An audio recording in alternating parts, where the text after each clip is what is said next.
car Dieu n'est pas notre obligé. L'exaucement de la prière dépend de lui. C'est lui qui juge l'opportunité de répondre oui ou non ou nous demander d'attendre.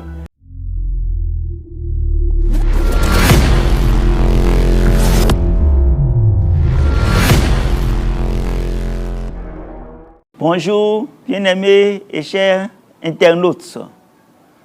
Je rends grâce à l'Éternel pour cette grâce que nous avons de nous retrouver à ce rendez-vous hebdomadaire, ce rendez-vous au cours duquel nous nous exhortons dans la parole de l'Éternel notre Dieu.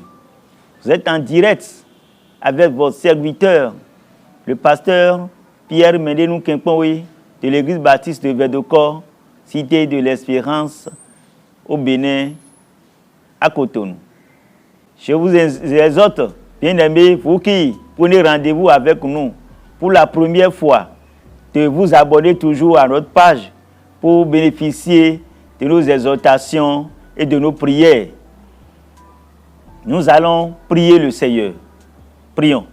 Seigneur notre Dieu, notre roi, je voudrais te rendre grâce pour cet amour, cette grâce que tu nous renouvelles chaque jour. Père éternel, merci infiniment pour ta bonté que tu nous renouvelles. Reçois gloire, honneur, louange. Père, ce matin, nous voici encore à tes pieds. Je voudrais que tu parles à chacun de nous et que tu glorifies ton nom dans notre vie et au sein de ton peuple, dans la vie de tous tes enfants, au nom de Jésus. Amen. Le texte de l'exhortation de ce matin est tiré de Matthieu chapitre 7, verset 7. Et nous lisons. Demandez et l'on vous donnera. Cherchez et vous trouverez. Frappez et l'on vous ouvrira la porte. Alors, dans ce texte, c'est le Seigneur Jésus lui-même qui est en train de parler à ses disciples et il les exhorte à s'adresser à Dieu pour présenter leurs requêtes, pour demander ce qu'ils veulent.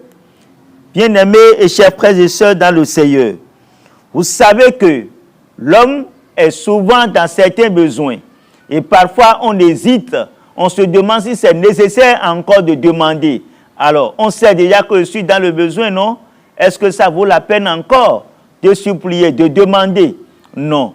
Souvenez-vous que le Seigneur Jésus lui-même, pendant qu'il passait ces dernières heures sur la terre, pendant qu'il devait passer les moments difficiles pour aller à la croix, il a commencé par sentir vraiment de la peur. Il a commencé par sentir humainement parlant et une certaine peur en lui-même, une certaine sensation de peur en lui-même. Et là, il a demandé à ses disciples, retirons-nous pour aller prier. Retirons-nous pour aller demander l'aide de Dieu, le soutien de Dieu. Mais quand il s'est retiré avec les disciples, là encore, il s'est éloigné d'eux pour aller sur la montagne et prier davantage lui-même. Et le texte nous dit que Jésus priait de façon que ses sueurs étaient même comme des sanglots de sang. Mais pendant qu'il priait ainsi, mais voyez, ses disciples ne pouvaient pas tenir dans la veillée. Dans Marc chapitre 14, verset 38, il leur disait, veillez et priez afin de ne pas tomber dans la tentation. Mais lorsqu'il revient, il remarquait qu'il dormait déjà. Et Jésus leur disait, vous ne pouvez même pas veiller une seule minute.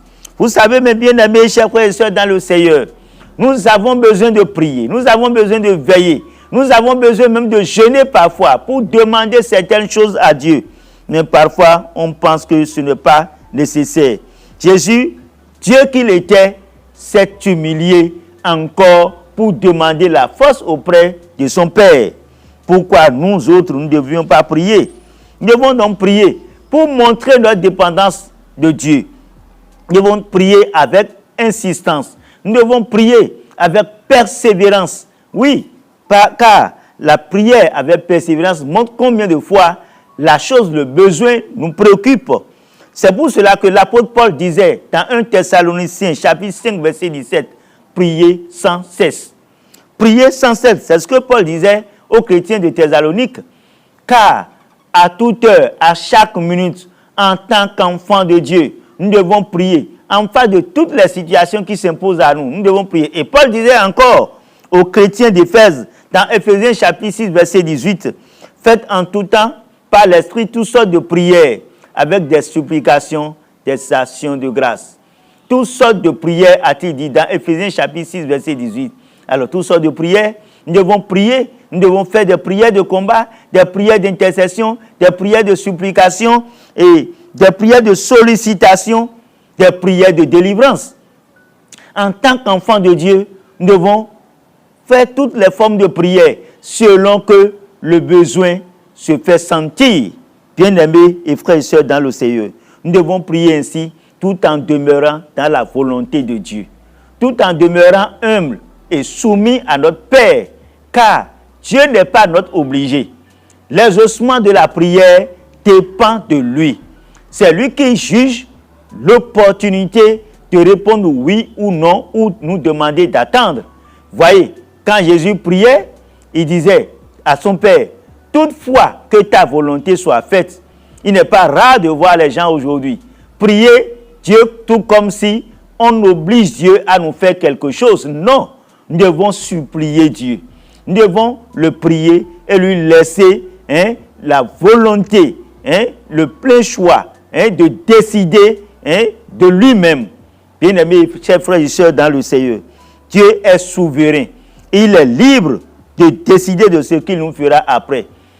Les amis de Daniel ont évoqué le Seigneur en lui demandant de glorifier son nom et de les délivrer vraiment de la fournaise.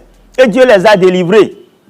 Ils ont dit au roi qu'ils n'ont pas peur et que même s'il plaît à leur Dieu de les laisser mourir, eux ils vont rester fidèles jusqu'à la mort. Et il a plu à Dieu de les délivrer de la fournaise ardente.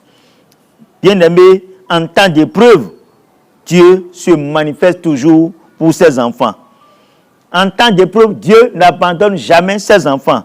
Nous devons faire confiance en Dieu, quoi qu'il arrive, quel que soit ce qui se passe, et nous donner vraiment à la prière. Persévérer dans la prière, quelle que soit la situation.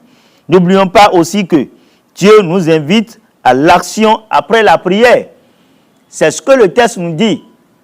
Dans Matthieu chapitre 7, verset 7, alors nous lisons clairement, le Seigneur dit, demandez et l'on vous donnera.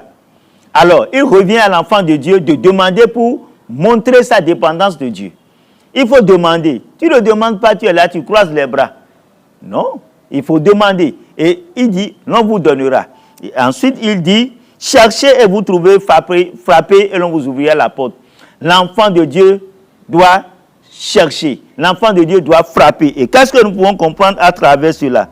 Cela nous oblige à nous lever, à faire une action, à poser un acte, à faire des demandes, à sortir de nos maisons pour aller demander, pour aller frapper à des portes, préparer son dossier, pour aller déposer, participer à des offres.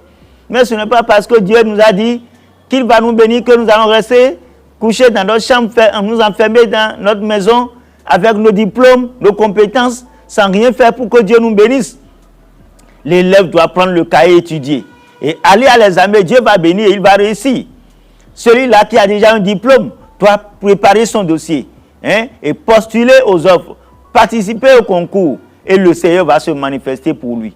Oui, il faut sortir, il faut frapper aux portes, il faut montrer ses compétences, ses capacités et Dieu lui-même va se manifester. Bien-aimés et frères et sœurs dans le Seigneur, notre Dieu nous invite à nous lever, à demander, à frapper et à chercher, et il va se manifester pour nous. Ce qui est bien, c'est qu'il ajoute chaque fois, demandez et l'on vous donnera, cherchez et vous trouverez, et frappez et on vous ouvrira la porte. Et c'est à l'impératif, et c'est des verbes d'action. Bien-aimés frères et sœurs dans le Seigneur, n'ayons point peur, mais agissons, prions. Dieu nous demande simplement de prier. Pourquoi avoir peur de prier? Il faut demander, et la décision finale revient à celui-là qui répond à la requête. La prière est une âme puissante pour le chrétien. La prière est une âme puissante pour le chrétien. N'abandonnons pas cette âme. Utilisons-la convenablement et Dieu va glorifier son nom dans notre vie. Que le Seigneur vous bénisse. Prions le Seigneur. Père éternel, je voudrais te rendre grâce et te bénir pour cette exhortation à la prière. Oui, effectivement, la prière est une âme puissante que tu nous remets. Et nous devons l'utiliser dans toutes les circonstances pour faire toutes sortes de prières avec des supplications et des actions de grâce. Père éternel, donne-nous vraiment d'intercéder pour les autres, prier pour nous-mêmes et te présenter nos requêtes, nos besoins. Nous savons que tu interviens toujours et tu agis dans la vie de tes enfants. Père éternel, oh, donne gloire à ton Saint-Nom, afin que nous soyons vraiment des enfants de Dieu qui s'adonnent à la prière pour montrer davantage notre dépendance vis-à-vis de toi. Car sans toi, nous ne pouvons rien. Reçois la gloire et l'honneur. C'est au nom de Jésus-Christ que nous avons prié. Amen.